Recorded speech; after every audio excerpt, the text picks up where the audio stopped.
Amjambo mara wapendwa, nyote na wasalimu kwa jina la Bwana wetu Yesu Kristo. Pahali mulipo ninawapenda sana, na ndio maana ninataka niwafikishie namna gani munaweza kujitunza, kwa sababu afya ndio ya kwanza kwa binadamu.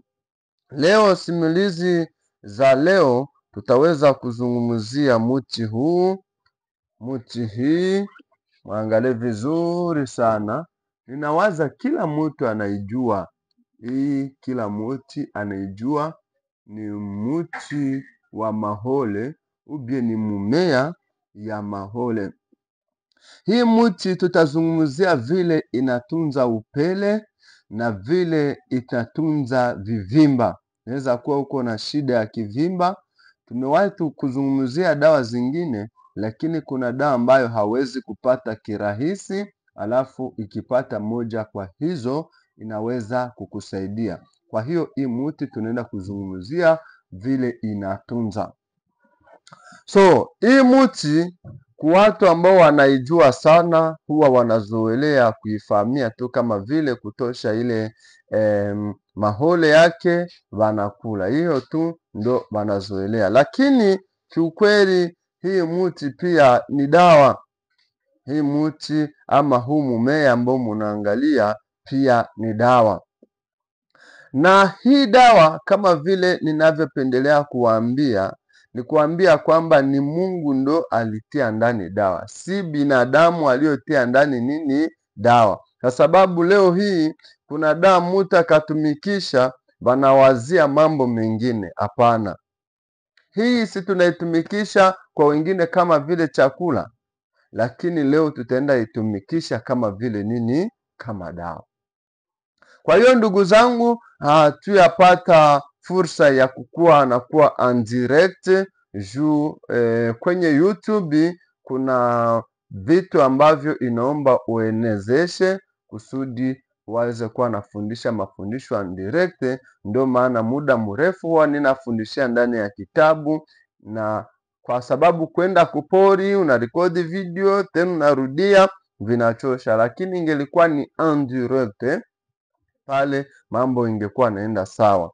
Alors, kuona Mungu anatufikisha muda hii ni neema, ni jambo la kumshukuru sana. Kwa hiyo sasa ndugu zangu, kwenye shene Christian TV, ikiwa hauya jiabone, ni mara ya kwanza kuona video yangu, nitakuomba ujiabone ikiwa hauya jiabone, ama ubonyeze fasi kwenye kunaandika sabone wala subscribe. Hapo utakuwa umefanya vizuri sana. Kitu chengine, utaingia fasi kwenye banatia kidole hivi, yani alama ya kuonesha umependa, kulike, unabonyeza pale limoya, na pia tutakuomba kushare, yani kupartaje video kwa wengine. Asante sana. Acha nikwambia kwamba hii video ukiisikiliza unakutana kama shida zetu nasema hauna hata moja, hakuna hata mtu mwenye unaishi naye mwenye iko na hii shida, basi acha nikwambie, sambaza kwa wengine, hautakosa mwenye kuwa na hii shida na utakuwa umemsaidia sana. Alors, kuhusu kisa chenye neza sema upele ubie bitu yenye tunaita gale le mycose cutané, Bafransa munabisikiaka, lakini ni upele na magonjwa ya ngozi. Upele na magonjwa ya nini? Ya ngozi. Kumutu mwenye kuwa na shida ya upele na magonjwa ya ngozi, atafanya mti huu namna gani? Narudisha niwaoneshe. Mti huu ukiangalia vizuri, ikiwa umewahi kuishi sehemu ambao kuna mumea huu, ukakata hiyo majani yake, ukakata ile majani yake, damu nyeupe ubie maziwa itaweza kutoka. Kwa hiyo sasa, hii maziwa yake ndio yenye tutatumikisha kuhusu mtu mwenye iko na shida ya ngozi, upele imemsumbua. Hii maziwa yake ndio tutatumikisha.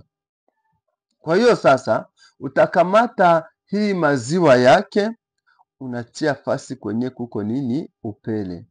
Unatia fasi kwenye kuko nini? Upele. Yaani ikiwa una shida fulani ya upele, shida ya ngozi, magonjwa ya ngozi, kamata hii maziwa yake njo ukwe na pakala ile fasi kwenye kuko nini? Ile shida. Na mimi nakwambia kiukweli ile probleme itafanya nini? Itaisha. Tutoke hapo tuingie kusehemu ya pili. Kwa watu wenyewe wako na shida ya vivimba, kivimba kinakusumbua na wewe kabisa umekosa usalama, acha nikwambia kwamba hii inaenda kuwa dawa yako. Kuhusu kivimba hatutatumikisha hii maziwa ya mmea huu, bali tutatumikisha hii ambayo tunaita kijumba yake. Tunaita ni kijumba yake. Ni hapo utafanya namna gani? Kwa kutunza kivimba utatwala hii shina yake, na baadaye ukisha kutwala ile shina yake, ni kusema chini kuna kwa kihole, lakini ukakikata kuna wakia lushina. Ile shina utaitwanga, ukisha maliza kuitwanga unaifungia kwenye kuko kivimba. Unatwanga ile shina, unamaliza kuitwanga, unaifungia kwenye kuko nini? Kivimba. Hapo kumwenye kuwa na shida ya kivimba naye atafanya nini? Atapona. Kwa hiyo ndugu zangu wapendwa, hacha tuambia kwamba kwenye Christian TV ni mambo mengi ambayo tunapaswa kujifunzia pale, lakini nitafurahi wakati unajiabone na wakati unashare, unapartage ma video kusudi ziweze fikia kwa wengine, kusudi labda mwisho wa mwaka hii tuweze kuwa tumefikia fursa ya kuanza kufundisha en direct. Hiyo itakuwa ni vizuri sana na ya kupendeza. Mwenyezi Mungu awabariki na awaponye.